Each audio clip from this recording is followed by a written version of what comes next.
Welcome to the Successful Nurse Coach podcast. On this podcast, Laura and Shelby, both board-certified nurse coaches, show you how to make as much money as you want in private practice as a nurse coach.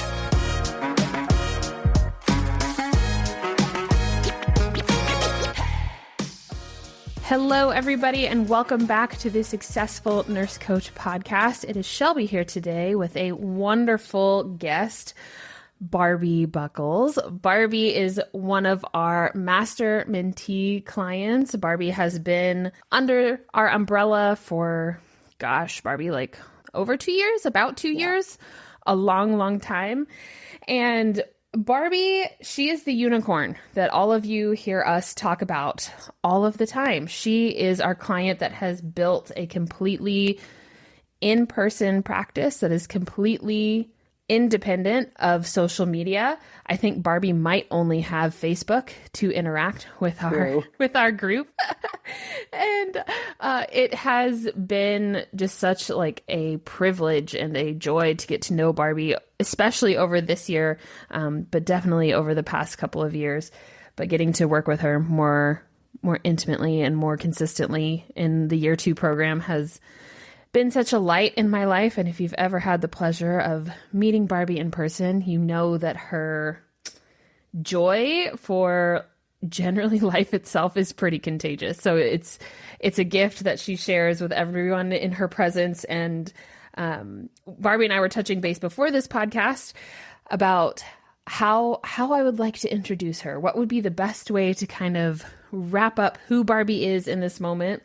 And Barbi's like, well, it's always changing all the time. And that's what I love so much about you is your willingness to go with the flow.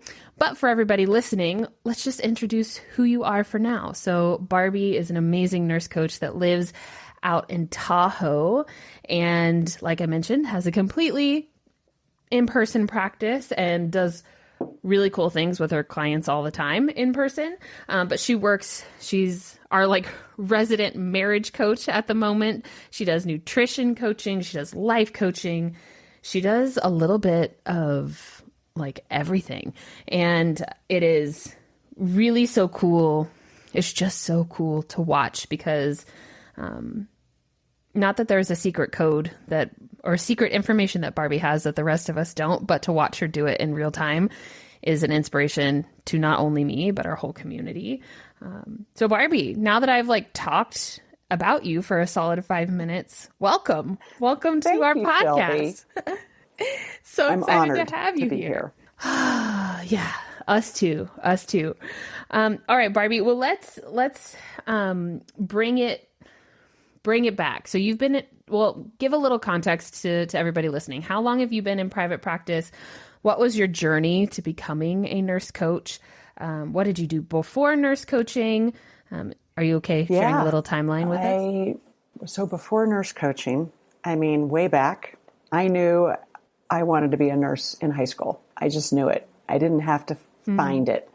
It was in my blood. It was what I was supposed to do.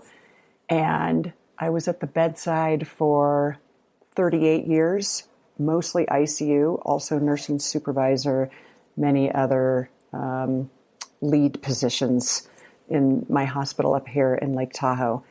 But I knew probably about 7 to 10 years ago that there was so much more that I could offer, and I needed to get out of these 4 walls. But I didn't know how, and I didn't know how that was going to look. And I didn't know whether I was going to be working for Doctors with Borders, but I knew that working in a hospital was very limited, and I couldn't help patients or people the way I knew I could if I could get out of there. So lo and behold, Laura and I connected through a naturopath, and then I just immediately signed up for this nurse coaching school, which I was so excited about after talking to Laura. And then I've been in private practice for, so almost 2 years. Yeah. Yeah. And I'm curious, Barbi, what about nurse coaching? I learn so much about you every time I ask you a question because I'm like, oh yeah, me too. Like I was like, I want to do Doctors Without Borders. I want to go be a nurse in the middle of a field somewhere. Like I too was like on the pursuit of something different. But what about nurse coaching? Because like you knew in high school of like, I want to be a nurse. And then when you found about nurse coaching, there wasn't a lot of like pondering. It was a pretty quick decision. So I'm wondering if there's anything in particular that spoke to your heart about it. My conversation with Laura was on the phone, was everything I wanted to hear about making sustainable changes, meeting with people individually, and working with them on their life issues and their health issues, and really. Rather than being in the ICU or being anywhere in a hospital and taking care of patients for like 3 days or a few weeks and getting connected with maybe some of their family members, depending on how sick they are. But at the point where some of them wanted to just take me home because I do so much educating.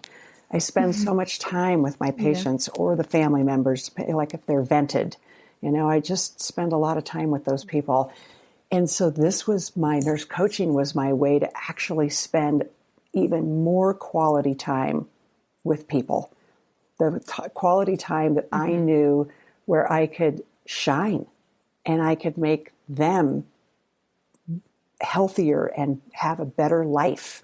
So that was what really keyed me in and made me realize that there is something so much bigger out there than just working at the bedside, and I want to be part of it.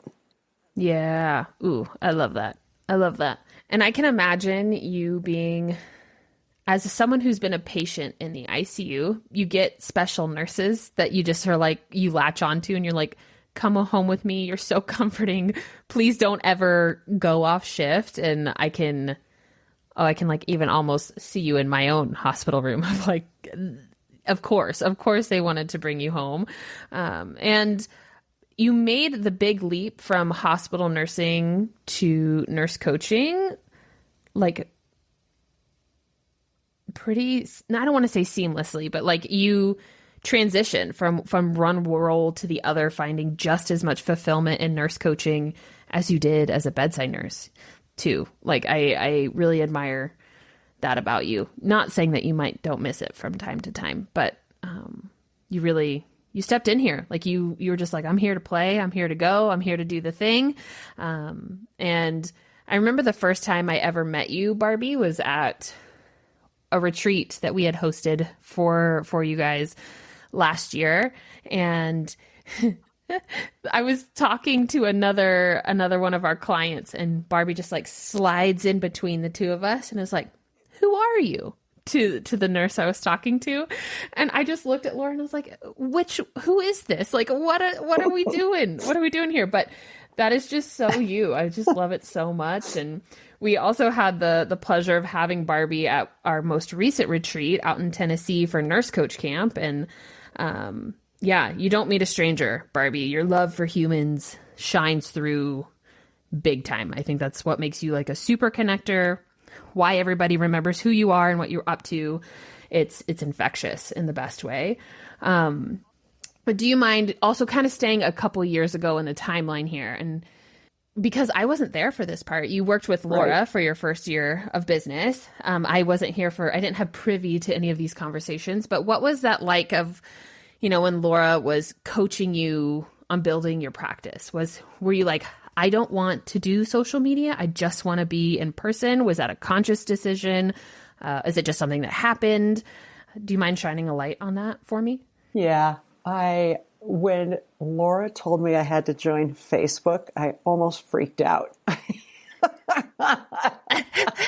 I'm like, no, I'm not. I can't do this. Oh my God. Oh no. I'm like, what is Facebook? I'm like, oh, I'm very nervous, very resistant, heels dug in. But I had to. But she did tell me that I could still build my business and not be on social media. So I held her to that. Yeah. So social media is a great way for me to interact with my peers, obviously. And I learn a lot reading other people's posts.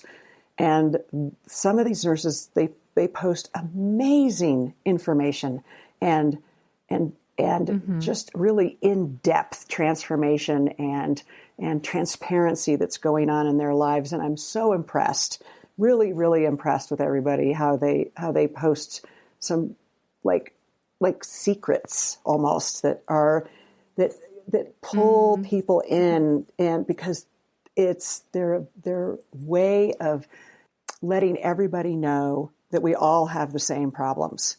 You know, we're all the same. And I realize that the more and more I coach, not only the less judgmental I become, because we always have judgment, right? One way or another. The less judgmental I am, because I was always like that anyway. So, but now this nurse coaching has made me even more like that, and more, I have belief in humanity. And I know that is hard for a lot of people to understand, but I was born that way. And then now taking care of patients for so long at the bedside, I have a lot of real estate friends, and they have a lot of, there's a lot of negativity in real estate. But when you have someone, no matter what turkey burster they are, and they come in, they're angry, they're frustrated, they're mad, they're mean, they're all of this stuff. I can take some of the most difficult patients and make their day and their time, whether it's in the ICU or anywhere else, better than they expected. Because I can reach them by getting them to trust me, building that trust between the two of us. Because really, they have to trust the nurse. If they can't trust the nurse, the doctor's only there for a little while, for a very short period of time. So that nurse is with them for 12 hours. And I believe that living that career and really connecting with humans the way I do has made nurse coaching like fit for me. It's like the perfect fit. So when Laura and I were talking on the phone, I was just like in. There really wasn't too much thought except for the money. Yeah. Man, I just love everything about what you just said, Barbi.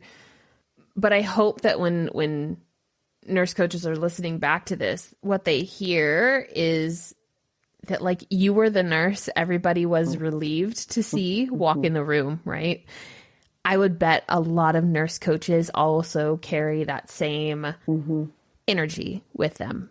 That when you walk on the floor that day, your whole team's excited that you're there because Barbi can handle her shit, and also she can handle the most tough, ornery old patients. Like you have this gift, and I think that a lot of nurse coaches also possess that. But with your skill that you developed over 38 years in the bedside of connecting and on a really deep level on people's a lot of times worst days ever, that really translates into your practice now. Like the types of people that you are connecting with, Barbi, are going through really intense transitions in their lives. And I know that because I hear you talk about them all the time.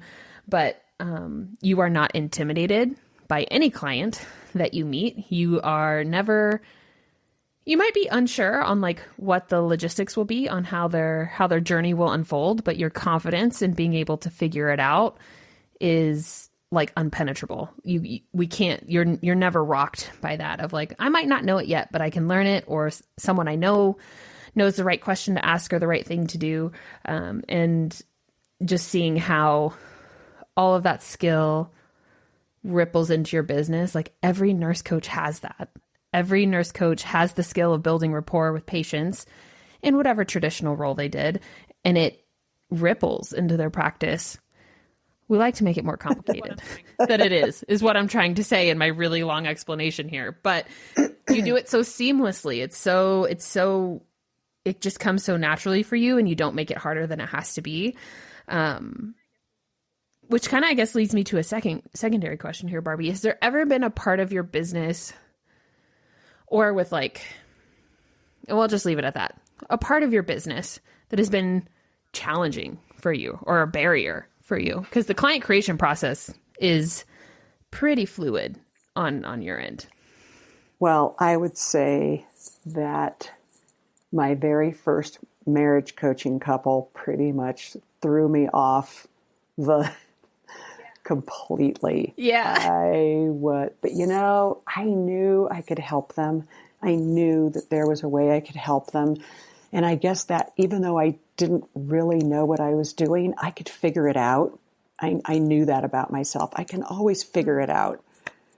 And I think that my passion for helping humans and believing in them and looking at them as having pasts that have hurt them and pasts that have changed them, and I can help them understand those pasts so that they're more aware of how they present themselves and how they are communicating or not communicating. So that was kind of where the direction that I went, was helping them understand each other separately and then how they communicated together. But, we could have been working together for 2 years, because to try and unravel decades of habits takes a long time. It takes a really long time. But I'm enjoying the ride. I really am enjoying the ride. And I am also connecting with community members that are heads of clubs. And I was thinking about this the other day. It's like, I know that if I'm going to go meet somebody in their office for the first time, they're just as nervous about meeting me. Right? And so why am I so nervous? I'm not that nervous, but they're probably a little nervous too, because they don't really know what I'm presenting. But every time I sit down with people and I build a sense of trust, and I build a sense of excitement and passion that they are reading through me, and they're starting to believe it too. Yes. I think this is really worth pointing out here and I know that I've mentioned it probably 5 times already on this podcast, but Barbi's enthusiasm for life is contagious. So she could be talking about pickles, and you would be so effing jazzed about pickles. It could be literally anything that she's talking about. And this is a point that we we spent a lot of time on at our mentorship retreat, was enthusiasm. And how do you cultivate enthusiasm? What kind of confidence do you need to portray enthusiasm? And then it becomes less about what you're saying and the details of what you're saying, but more of how you are being, right? If you can be this radiant beam of light and know that nurse coaching has the capacity to change and solve whatever problem the human in front of you is experiencing, the details kind of get blurry. They don't matter so much. And Barbi led our enthusiasm talk at the retreat, and I think I introduced that topic as Barbi is someone who was born with a lot of enthusiasm, but then also Barbi was pointing out that it's something that she's actively cultivated over time as well. It's something that she has sustained and fed. And do you mind sharing, Barbi, just how you keep your enthusiasm level so high? That's a good question. I was thinking about that too, because in reality, we've all been shut down over and over and over again. you're too happy, you're too this, you're too short, you're too fat, you're too loud, you're too bossy, you're too whatever. We've all been shut down with every type of comment throughout our whole lives. So the trick is how do you come out of that each time and not keep using that negative self-talk and start believing it? I think that's the trick, is not believing in that negative self-talk and believing in you, believing in knowing who you are. And I believe that I am a loving human being, and I believe, once again, in human nature. I believe that humans deep down under and back to where their patients versus like working with real estate agents when they can be so nasty. It's like I can get under their skin. I can see who they truly are when they're patients. They have no choice. And it's like, it's not about money. They're scared. It's about their health. And they're scared to death. And I can always reach out and make them feel better and make them, because it's a very negative experience to be in a hospital. And so I think I have cultivated that being a nurse for 40 years and really realizing that deep down under, most people are good. And I believe that even though they may shut you down over all of your years, they're just projecting. They're just projecting their feelings about themselves onto you. They're insecure. They don't feel good about themselves. They don't like themselves. And they're projecting that onto you. So it's your choice to not keep repeating that as negative self-talk and believing what other people are saying about you. You really, truly have to believe in yourself and believe that you know who you truly are and how you want to be to other people and how you want people. If you want people to treat you a certain way, you have to treat them that certain way too. So good, Barbie, of not letting what other people say about you stick, because it's actually what they believe about themselves. It's not yours to carry. It's not yours to digest. It's not necessarily even remotely true at all, right? Like that is correct. When someone is spewing that kind of like, just like ickiness, that's their own ickiness, right? Yeah. And I love what you said, that everyone is inherently, that there's an inherent good person in there somewhere. And even thinking about your marriage couple or your marriage coaching couple that you were supporting, you found it. It was flashing glimpses of their inner goodness, but you were tenacious in your pursuit of finding it. And especially, just with the ultra challenging clients that can come your way from time to time, I think that you're really good at tapping into that space and digging deep and finding where the good is, because that's where the potential for change lies too. Yeah. Well, Barbie, do you mind if we shift it to be a little more practical of if there's any nurse coaches listening that, like you, we encouraged heavily to get Facebook to interact with our community, and they're not interested in using Facebook necessarily for their business. But what are some like easy places to start with connecting in your community? Like where, if you were business coaching a new nurse coach on where to do that, where would you tell them to start? So I started out by just calling people that I hadn't talked to in a long time and didn't know what I was doing. And my conversation would be to connect with them because I missed them and we needed to connect anyway.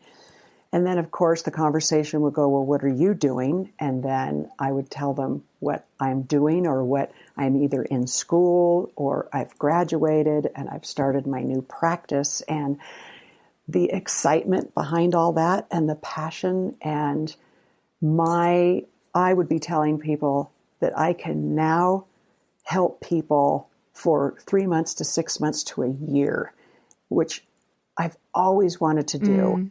And because working in a hospital is so limited on your time that you can just like treat and fix and connect and you're done. But this gives me a chance to really dive deep and really help people and follow them through their transformation. And so that's one way of doing it. And I had multiple people that got on the phone with me that said, that sounds great. I want to know more about it. So there's that. And then, and then there is referrals, because once you start putting it out there, and I think Laura had told me to ask my hairdresser, and I'm like, oh, that's a great idea. So I coached her for probably 3 months and then another 6 months. And my estate planner and my chiropractor. And I mean, you could just go on and just, because you know those people, you already have a relationship with them. And then I eventually thought about my community and bigger aspirations. And I found out about the Optimist Club and the Seroptimus Club and the Chamber of Commerce and the Rotary Club, and so now, and also the high school.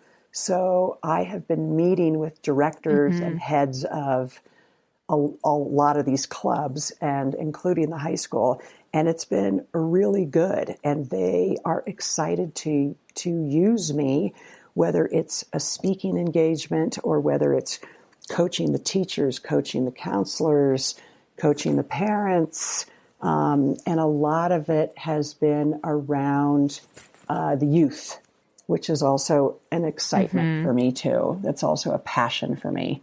I did a lot of mentoring and guiding the student nurses in our hospital, the new nurses in our hospital, the high school kids that came through. It was in a program I've had that came through the hospital to see if medicine was something that they wanted to do. I've had 2 nurses that became nurses because of me, because of my mentoring. That's really cool. And it's nice that I made such an impression on them. Yeah. Yeah. And I love how it's evolved over time. So in the beginning, remind me, Barbi, did you have any clear indication of who you wanted to work with? Or it was just I'll work with anybody? I'll work with anybody. I had no idea. Yeah. Yeah. And I still want to work with anybody. Right. Yeah, that necessarily hasn't changed really that much. But what I love in that reflection is that you just made it easy, right? Okay, I want to work with humans. What humans can I connect with that I haven't talked to in a while, that I can just simply connect with and see how they're doing, and then share what I'm up to. And again, there's that enthusiasm coming back of you saying now I get to help people for 3, 6 months or a year. I'm so excited. This is what I've always wanted to do. It's infectious. And then you did that for a really long time, just connecting with past acquaintances and friends. But then at the beginning of this year, Laura and I sat down with you and we're like, okay, what's the next phase, right? You can connect with people that you know forever. You know how to do that part, but is there anything else you would like out of your business? Is there any other avenues that we haven't explored yet? And then that's when you had mentioned this public speaking endeavor and wanting to connect with the teens in your community and really learn how to use your coaching to help leave a legacy for the younger generations. And that's been you're still doing the regular Correct. connecting, right? That didn't stop. But now you are also, going to meet the directors of the high school and the leaders of these clubs and getting plugged into just different folks. And also, do you mind if I share the story, Barbie, about how you had a meeting? It was with someone in, I think, relation to the high school, and then you showed up and the door was locked. Yes. Can I share that?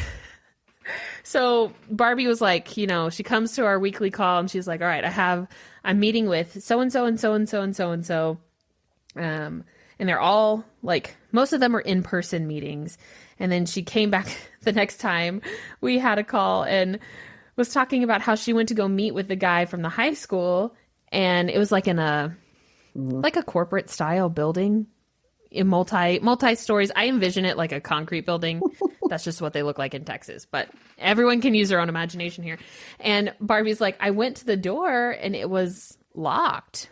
And so instead of taking that as a sign from the universe for Barbie to turn around and go home and email this guy, she did it precisely the opposite, to where she just marched around the building, knocking on all of the windows until somebody let her in. And I forget, was he in office that day? Were you still able to meet with him? And like the door was just like randomly locked. Yeah. So it's that kind of like pursuit of, and like, there's a million ways to look at that circumstance, right? Of, if I would have gotten there and the door would have been locked, I would have been like, okay, I'm going home. But now, not anymore. Now, because I know Barbie went and banged on all the windows, I'm going to go bang on all the windows. And it just is, right? The door was accidentally locked. She still went in. She still got to have her meeting.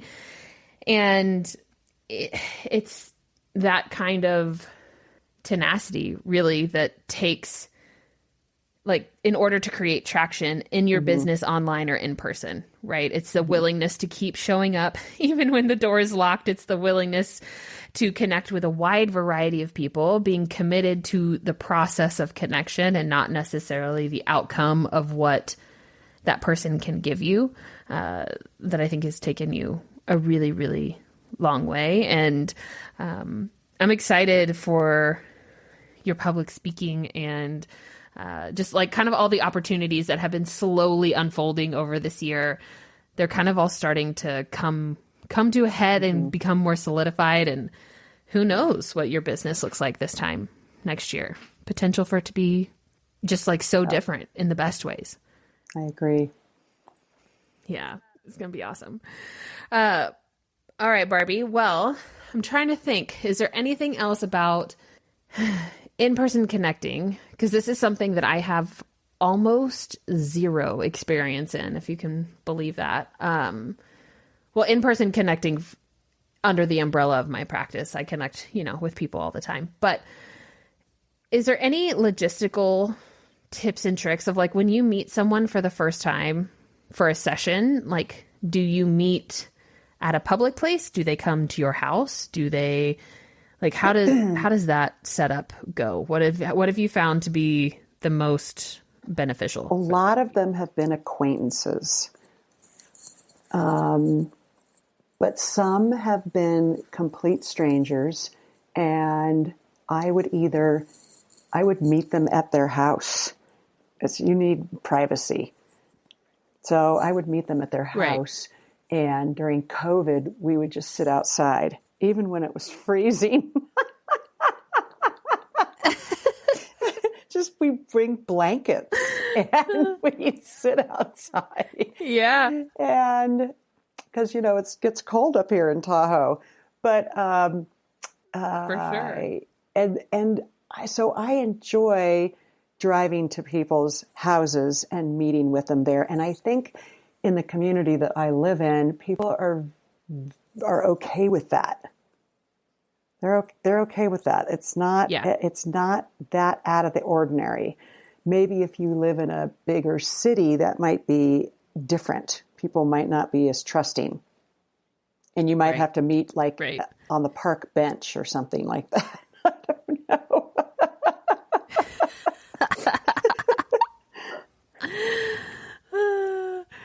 Yeah, I hear of other clients that do like in-person sessions, like the first session, and it's kind of a mixed bag, really, of like people go to other people's houses.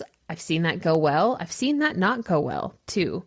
Or doing like a session on a paddleboard. Like Jen Yang did that and then inspired a bunch of other nurse coaches to go out and do things on a paddleboard or going out for a hike or hanging out at the park. Like I would say, one, your comfort level is pretty important in that equation, right? You don't want to be on edge while you're in that first session, but also like what feels exciting to you? What feels real to you? What feels safe for you? And it's allowed to look like whatever you want, which is great. I think the more comfortable I got doing this, the more I can free flow my ideas, kayaking with someone, which I've done, hanging out on a beach with someone, which I've done,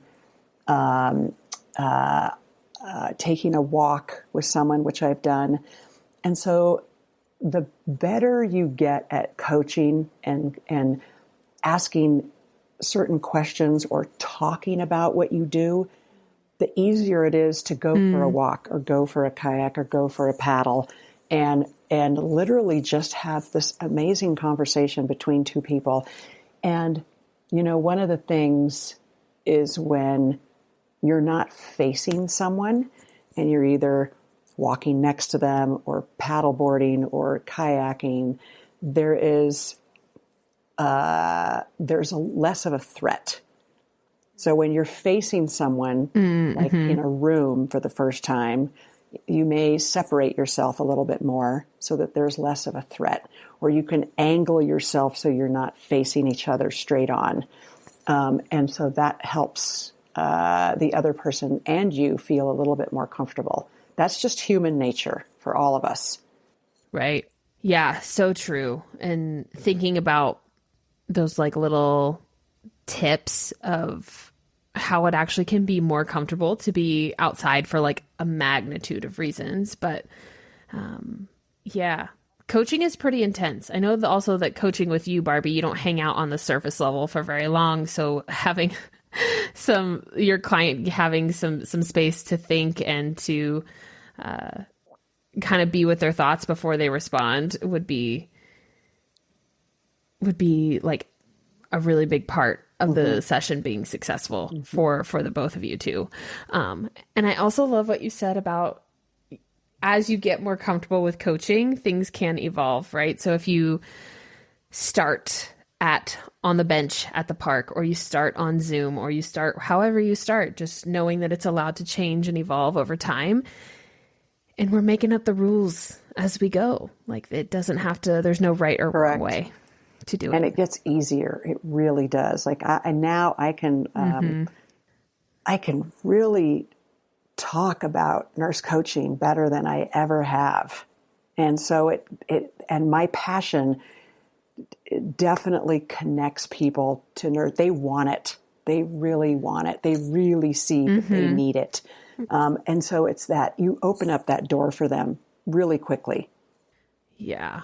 Oh, it's so amazing. So amazing. Ooh. Well, Barbi, anything that we haven't mentioned about an in-person practice that you feel is important before we wrap up here? Well, I think smiling as much as you can, and obviously not over smiling, but I also create humor in my conversations with my patients. I find humor in it. It breaks the ice a little bit, you know, because I'll laugh at myself, or I'll laugh with them, or I'll find humor in that conversation. And it helps them trust you a little bit more. And it's not this intense, like, psychoanalyst. And I also, as I've said before, a lot of times I lean in to really engage with them. And there's moments that I do that. There's other times where I sit back. And so I am changing my position around with them. I'm trying to think of what else that I would do that would be tips or tricks that would help other people with a one-on-one, it's actually letting them talk, listening to everything that they say, picking out certain words that you can actually work with, and asking and going back to those words and that little statement that they said, and ask them a little bit more about what that means. And which is really nice. No one else has done that with them before. No one else has talked to them like that before. Mm-hmm. And giving the pause, right, obviously, in between some of those answers to help them listen to their thoughts a little more carefully before they start speaking again, because they usually need that time to ponder what you just asked them. Mm-hmm. Mm-hmm. Mm-hmm. For sure. Ooh, all right, team. Well, let that land for you, right? This is likely all things that you know what Barbi just said, right? Like how to engage with people, how to connect with them, how to show that you're interested, how to listen deeply and not just listen to respond and pick up on trends in their words. These are all things that you already know. And I point that out because the coaching industry has not kept anything a secret from you to be equipped in how to do this. Barbi is utilizing all these skills every single week, every single session, and is highly successful in her practice. And her clients have great results and a wonderfully transformative experience with her. And Barbi's not doing like secret, witchcraft on the side to get her clients to have a better experience. They're just, it's the foundational pieces here, which are oftentimes overlooked. But yeah, Barbi, thank you for all of your wisdom. Like I said, in-person connection for the sake of my business is not necessarily something that I've spent a lot of time doing and practicing. So I'm always so curious to connect with people and support people who do that all the time. Again, it just goes to show that we're all out here doing what feels good, doing what feels best in alignment for us.